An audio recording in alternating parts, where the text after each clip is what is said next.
Okey, boleh sudah. Okay, baik. Assalamualaikum dan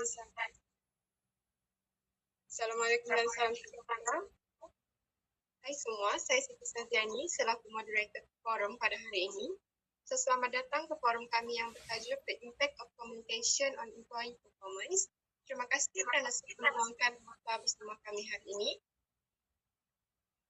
Forum ini bertujuan untuk memahami bagaimana komunikasi dalaman yang lemah boleh memberi kesan kepada prestasi, motivasi dan kesejahteraan pekerja serta membincangkan peranan konseling industri dalam membantu organisasi menangani isu ini dengan lebih berkesan. Sebenarnya topik yang kami pilih ini sangat dekat dengan kehidupan kerja kita semua, iaitu komunikasi. Apabila komunikasi berjalan dengan baik, kerja menjadi lebih teratur dan lancar. Namun apabila komunikasi gagal, kesannya bukan sahaja pada tugasan, malah turut mencetuskan emosi, motivasi dan prestasi pekerja. Oleh itu, forum ini menumpukan kepada isu komunikasi dalaman yang lemah dan kesannya terhadap produktiviti serta moral pekerja dalam organisasi. Isu ini bukan sekadar pengalaman individu, tetapi merupakan realiti yang sering berlaku dalam berbagai persekitaran kerja. Sebelum kita mulakan perbincangan, izinkan saya memperkenalkan panel jemputan kita pada hari ini. Pertama, Cik Aira, seorang pelajar yang pernah bekerja dan akan berkongsi pengalaman sebenar berdepan masalah komunikasi di tempat kerja. Kedua, Puan Aina, seorang pegawai sumber manusia yang akan menguraikan isu ini dari perspektif organisasi. Dan ketiga, Puan Syamira, seorang pegawai konselor industri yang akan menjelaskan kesan psikologi komunikasi yang lemah serta cadangan penyelesaian dari sudut konseling industri. Sebagai pengisian tambahan, satu kuis ringkas akan diadakan di penghujung forum nanti. Tempat pertama, kedua dan ketiga akan menerima hadiah, so jadi pastikan anda kekal bersama kami sehingga ke akhir nanti. Baiklah, tanpa melengahkan masa, kita mulakan perbincangan forum pada hari ini. Okay, baik, saya ingin memulakan sesi perkongsian dengan Cik Aira terlebih dahulu, di mana ramai yang menganggap masalah komunikasi di tempat kerja sebagai sesuatu yang biasa, namun kesannya sebenarnya sangat besar. Cik Aira boleh kongsikan satu situasi yang benar-benar membuatkan Cik Aira mengatakan komunikasi di tempat kerja tak berfungsi dengan baik. Ya, baik, sebelum itu sila buka mic Cik Aira. Okay. First saya cakap Assalamualaikum, selamat pagi, selamat sejahtera semua. Terima kasih kepada Cik Saziani kita, moderator kita dan panel yang lain. Okay, saya perkenalkan diri dulu. First saya nak cakap saya berbesar hati dapat hadir sebagai tetamu untuk forum ni. So, nama saya Aira. Saya merupakan pelajar tahun 3 psikologi konseling. So, sebelum saya menyambung saya punya pelajaran dekat UMS ni, saya telah bekerja selama 3 tahun di sebuah company. So, saya tak dapat share nama company ni sebab dia company yang besar. So, dia macam pihak ketiga, orang tengah yang menghubungkan satu company besar lain dengan dia punya klien, dengan customer dia lah. Dia berkenaan dengan insurans. Sebelum dalam pekerjaan tersebut saya mengalami beberapa masalah communication yang beri kesan yang sangat mendalam kepada saya punya prestasi dan motivasi saya sebagai pekerja. So, saya punya pengalaman ni saya akan share sedikit lah. Setiap hari saya terpaksa berdepan dengan saya punya supervisor yang sering memarahi saya and saya punya others member kerana ketidakjelasan dalam komunikasi itu. So, kami ni dibahagikan kepada 2 grup. So, 2 grup ni means ada 2 supervisor. So, supervisor tu okey, tapi untuk kami punya supervisor ni, dia ada masalah yang kita tak tahu apa yang dia nak. So, kami ni kena kejar KPI yang sangat tinggi, tapi namun dia punya arahan diberikan tu tak jelas. So benda tu yang buat kita orang susah nak capai. Kami pun satu grup pernah bagi cadangan solution, ajak berbincang semua, tapi dia tak boleh terima.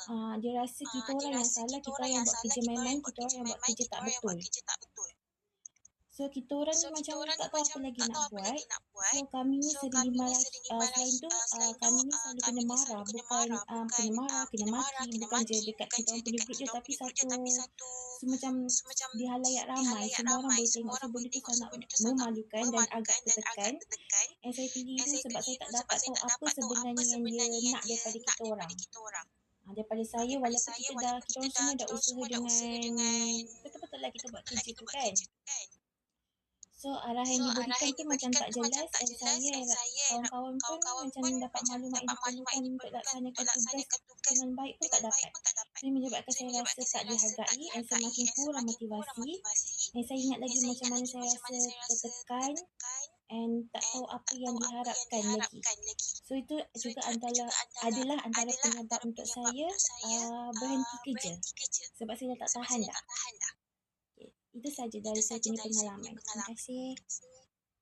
Baik, terima kasih Cik Aira atas pengungsian yang sangat jujur dan bermakna. So daripada apa yang Cik Aira kongsikan, kita dapat lihat bagaimana arah jelas dan cara penyampaian yang berkaitan boleh memberi kesan besar terhadap emosi, motivasi dan prestasi seorang pekerja. Jadi isu ini bukan sekadar tentang individu, tetapi juga melibatkan cara komunikasi itu sendiri dibentuk dilaksanakan dalam organisasi. Baik, pada Pak Aina pula sebagai wakil sumber manusia, bagaimana pihak HR biasanya melihat situasi seperti ini dan apakah peranan organisasi dalam memastikan komunikasi yang lebih jelas dan berkesan? Okey, terima kasih host dan terima kasih juga kepada Cik Aira atas perkongsian yang sangat jujur. Okey, baik, situasi yang dialami oleh Cik Aira ini sebenarnya sangat biasa dalam dunia pekerjaan. Dalam bidang sumber manusia, situasi ini sering dirujuk sebagai false clarity.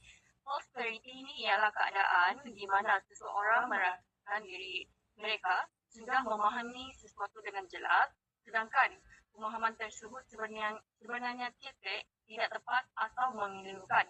Jadi dalam situasi Cik Aira ini, supervisor mempunyai gambaran dalam fikiran dia sendiri, namun pekerja tidak menerima maklumat yang lengkap. Akibatnya, pekerja menjadi keliru dan kesilapannya mudah berlaku dalam satu pekerjaan itu. Jadi berdasarkan pengalaman yang seperti yang dikongsikan oleh Cik Aira, saya melihat beberapa punca utama. Jadi yang pertama ialah penyelia sering memberi arahan secara terlalu ringkas dan menganggap maklumat tambahan sebagai komentar. Sedangkan bagi pekerja, terutamanya pekerja yang masih baru di tempat kerja, maklumat tersebut sangat penting dan untuk memahami jangkaan kerja. Jadi yang kedua, organisasi itu sendiri tidak mempunyai communication structure yang formal. Arahan disampaikan melalui pelbagai medium tanpa format yang seragam menyebabkan maklumatnya menjadi tidak konsisten dan mudah disalah tafsir. Dan yang ketiga, apabila pendapat dan idea pekerjaan tidak dipandang serius, seperti yang dialami oleh Cik Aira, organisasi sering menekankan konsep teamwork. Hal ini memangnya memberi tekanan dan menurunkan semangat pekerja. Jadi yang keempat, ramai penyelia tidak menyedari bahawa kemahiran komunikasi adalah satu kemahiran profesional yang penting kerana kenaikan pangkat sering diberikan berdasarkan prestasi kerja semata-mata. Jadi apabila situasi ini berlaku secara berterusan, pekerja akan sering menjadi keliru, cemas dan tertekan dan akhirnya prestasi kerja mereka turut jejak. Saja. Okay, baik, menarik apa yang Puan Aina kongsikan tadi. So jelas bahawa masalah komunikasi ni bukan sekadar isu individu, tetapi berpunca daripada cara sistem dan budaya komunikasi itu sendiri terbentuk dalam organisasi. Apabila komunikasi bersifat dua hala dan pekerja tidak diberi ruang untuk bertanya atau mendapatkan jelasan, tekanan emosi dan kekeliruan mudah untuk berlaku. Baiklah, Puan Syamira, dari perspektif kaunseling, apa sebenarnya kesan situasi seperti ini terhadap kesehatan mental dan kesejahteraan pekerja? Okey, terima kasih moderator dan juga soalan ini.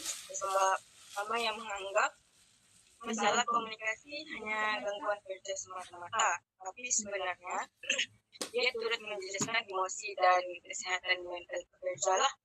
Bila pekerja tu menerima arahan yang kabur ataupun tidak lengkap, mereka terpaksa mengungkap dan menganalisis apa yang sebenarnya diharapkan. Dan keadaan ini menyebabkan beban mental yang tinggi dan sangat memenatkan pekerja itulah. Dan apabila mereka sering dimarahi atas kesilapan yang bukan berpunca daripada diri mereka sendiri, pekerja itu mula meragukan kebolehan sendiri dan menyebabkan keyakinan pekerja itu menurun dan meningkatkan tekanan emosi mereka itulah. Dan lama-kelamaan pekerja berasa terasing, merasa tidak disokong, tidak dihargai, dan akhirnya hilang motivasi karena merasakan apa sahaja yang mereka lakukan itu tetap salah. Jadi inilah sebabnya mengapa komunikasi di tempat kerja tidak boleh dipandang ringan. Baik, apabila mendengar penjelasan dari para Syamira tadi, jelas bahwa perkara yang dianggap kecil oleh penyedia sebenarnya memiliki kesan besar kepada pekerja. Baik, Cik Aira, masa kamu dalam semua itu apa yang kamu rasa paling mencapai? Saya rasa perkara yang paling mencabar ialah saya rasa tak dihargai bila bila saya cuba buat yang terbaik pun tapi still disalahkan dan saya mula meragui diri saya cara saya bekerja. So setiap kali saya cuba untuk bertanya dan mendapatkan penjelasan, saya sering menerima reaksi yang sangat kasar, macam saya cakap dia akan marah-marah dan maki. So lama-kelamaan saya dah macam takut dah nak tanya. And saya pun start overthinking setiap kali saya menerima mesej kerja dan hidup dalam keadaan yang cemas hampir setiap hari. Baik, terima kasih Cik Aira kerana berkongsi dengan jujur. Jadi jelas bahawa situasi ini bukan sahaja memberi kesan kepada pekerja, tapi turut memberi tekanan emosi yang berpanjangan. Baik, untuk Puan Aina pula, apabila HR berdepan dengan pekerja seperti Cik Aira yang terjejas dari segi emosi dan mental akibat komunikasi penyedia, apakah tindakan yang sepatutnya diambil oleh institusi tersebut? Okay, baik, dalam situasi seperti ini, HR perlu mengambil tindakan dua hala dan tidak menyalahkan mana-mana pihak secara langsung. Jadi yang pertama, organisasi itu sendiri perlu melatih penyedia dalam komunikasi yang berkesan, di mana ramai penyedia tidak didedahkan dengan cara memberi arahan yang jelas, memberi maklum balas yang konstruktif dan mengurus emosi pekerja. Jadi yang kedua, ialah organisasi perlu mewujudkan standard komunikasi yang jelas. Contohnya, setiap arahan perlu mempunyai konteks, tugasan yang spesifik, tarikh akhir serta format yang jelas, dan arahannya seharusnya tidak dihantar di luar waktu kerja kecuali dalam keadaan kecemasan. Dan yang ketiga, budaya komunikasi dua hala perlu diperkukuhkan, mana penyedia harus menggalakkan pekerja untuk bertanya dan mendapatkan kejelasan. Jika pekerja takut untuk bertanya, itu merupakan satu tanda di mana budaya dalam kerja itu sendiri tidak sihat. Dan akhir sekali, HR perlu melaksanakan sesi semakan berkala atau check-in antara penyedia dan pekerja supaya isu komunikasi dapat dikendapati lebih awal sebelum menjadi konflik yang lebih serius. Itu saja dari saya. Baik, terima kasih Puan Aina. Bagi Puan Syamira pula dari sudut kaunseling industri, bagaimana konselor boleh membantu pekerja seperti Cik Aira dan juga penyedia di tempat kerja mereka? Baik, dari sudut konseling industri ini terdapat beberapa pendekatan yang boleh diambil lah. Pertama sekali, latihan komunikasi asertif. Ini bukan untuk melawan penyedia itulah, tetapi ianya membantu pekerja menyampaikan keperluan dan mendapatkan kejelasan secara profesional bagi mengelakkan kesalahpahaman berlaku lah. Dan yang kedua, penetapan batasan kerja atau boundaries. Pekerja tu perlu jelas tentang had tugasan, mesej di luar waktu kerja dan beban kerja yang realistik bagi menjaga kesihatan mental itu sendiri. Dan yang ketiga, melaksanakan sesi semakan berkala ataupun weekly check-in antara pekerja dan penilai itu sendiri. Walaupun singkat, sesi ini dapat menjadinya sangat berkesan untuk menyelaraskan tugasan dan mencegah konflik itu terjadi. Dan yang keempat, latihan kecerdasan emosi kepada penilai itu sendiri.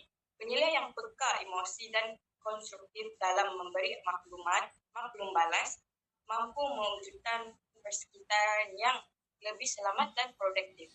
Dan selain itu, konselor juga boleh membantu mewujudkan ruang komunikasi yang selamat, yaitu suasana di mana pekerja memberanikan diri bertanya dan penyelia itu terbuka menerima apa saja yang diberikan kepada penyelia itu sendiri dan memberi maklum balas kepada pertanyaan tersebut. Dan akhir sekali, apabila berlaku konflik, sesi penjelasan konflik secara berpandu boleh dijalankan bagi menyelesaikan salah paham itu tersebut tanpa menyalahkan mana-mana pihak dan sekaligus ianya memulihkan hubungan kerja itu sendiri.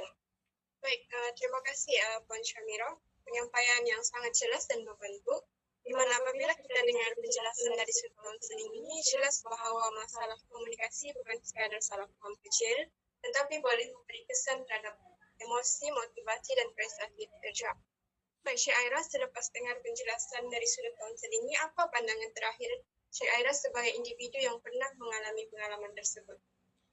Okey, lepas saya faham, dengar apa sebenarnya yang berlaku dan apa hak saya sebagai seorang pekerja, saya lagi yakin dan saya rasa kalaulah supervisor saya yang dulu tu diberikan latihan komunikasi yang dibincangkan tadi, mungkin pengalaman saya kerja yang selama 3 tahun tu takkan teruk. Baik, terima kasih Syed Aira.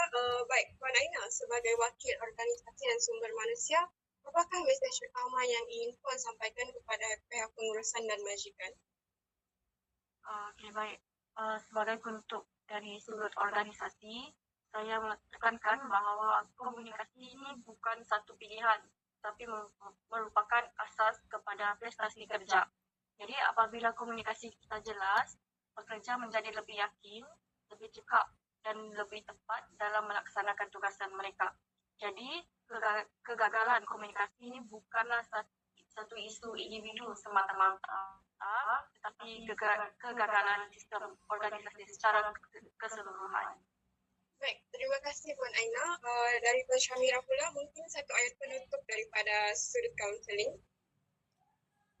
Okay, baik. Saya suka ingatkan bahawa komunikasi yang baik dapat melahirkan pekerja yang sejahtera, dan pekerja yang sejahtera akan menghasilkan prestasi yang lebih baiklah.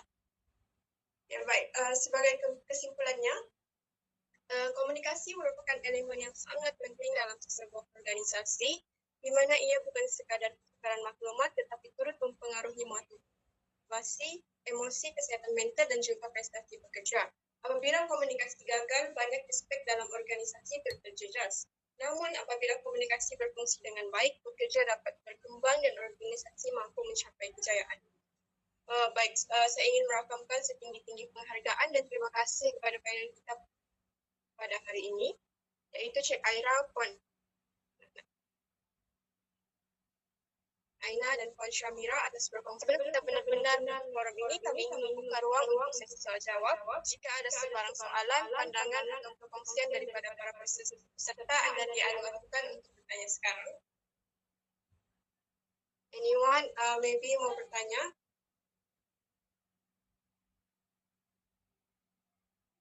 Saya rasa mungkin tiada.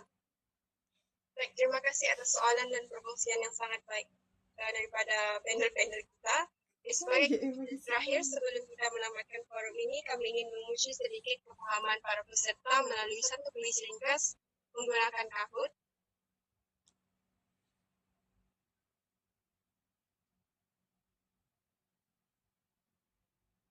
Baik, para peserta diminta untuk melayari Kahoot.it dan masukkan PIN yang tertera di screen, dan kami akan beri masa lebih kurang 3 hingga 5 menit semua peserta masuk.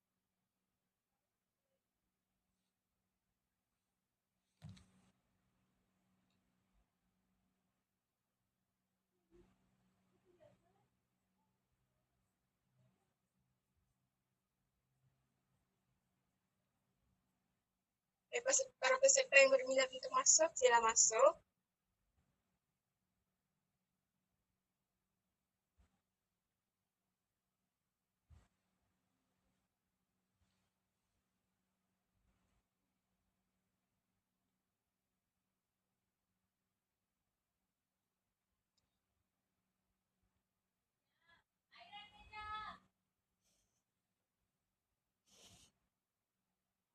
Bendanya ada hadiah, oke?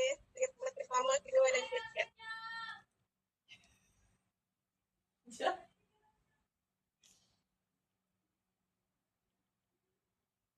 Nanti siapa dapat tempat pertama, kedua, dan ketiga diminta untuk PM saya secara personal.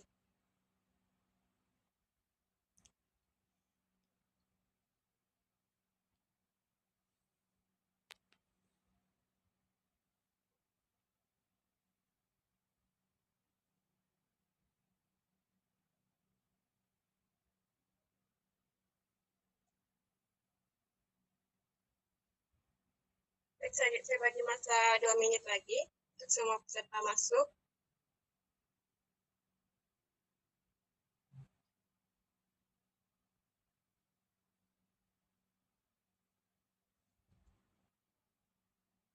Oke, baik, nampaknya ramai peserta.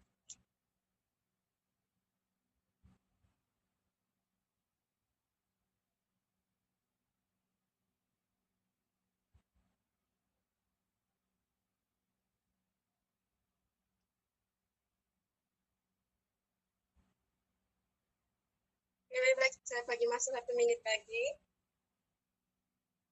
untuk semua orang masuk.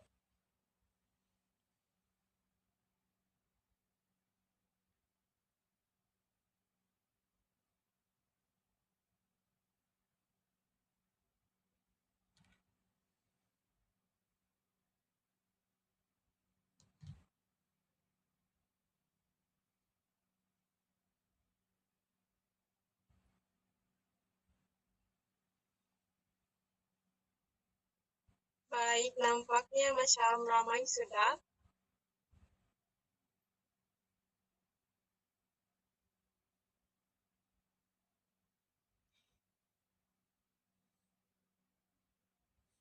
Oke, kita mulakan sekarang.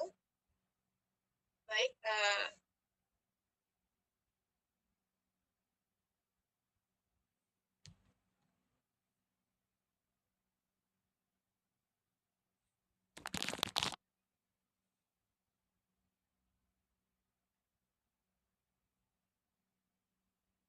apakah pesan paling signifikan komunikasi dalaman yang lemah terhadap pekerja?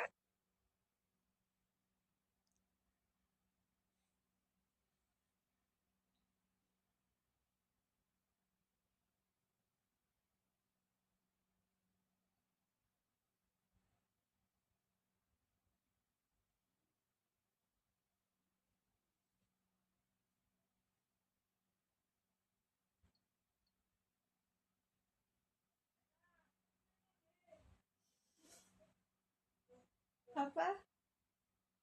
Apa dia cakap? Baik, nampaknya Ain di tempat yang pertama. Next soalan. Siapakah pihak yang paling terkesan secara langsung apabila arahan kerja disampaikan dengan jelas? Quiz. Dapat apa? Duit. Duit betul. Berapa? 91, 10, nombor 2, 8, nombor 5, nombor 3, 6. Saya ada nomor 1, 2.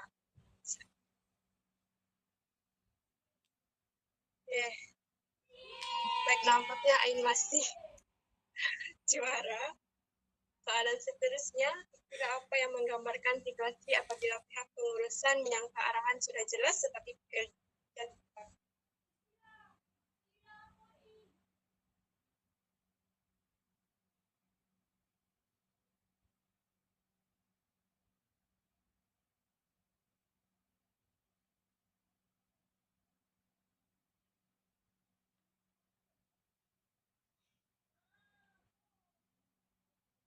Baik, ya tengok siapa yang baik, nampaknya Lipat dalam mengalahkan Ain. Soalan seterusnya,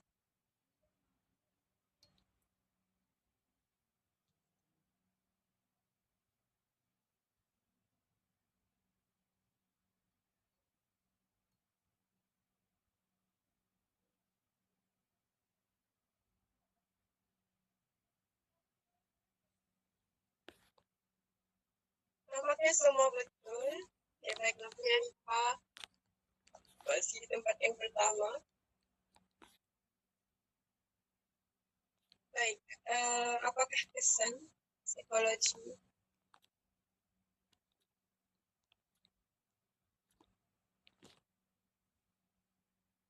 Ada 10 saat saja lagi, 9. Cepat guys, 3, 2, 1.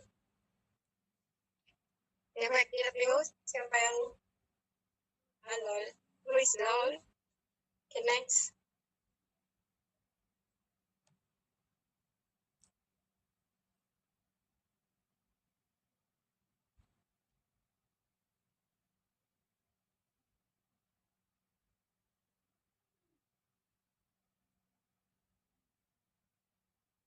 Baik, siapakah yang mendapat lol juga? Who is lol, please? So, last question.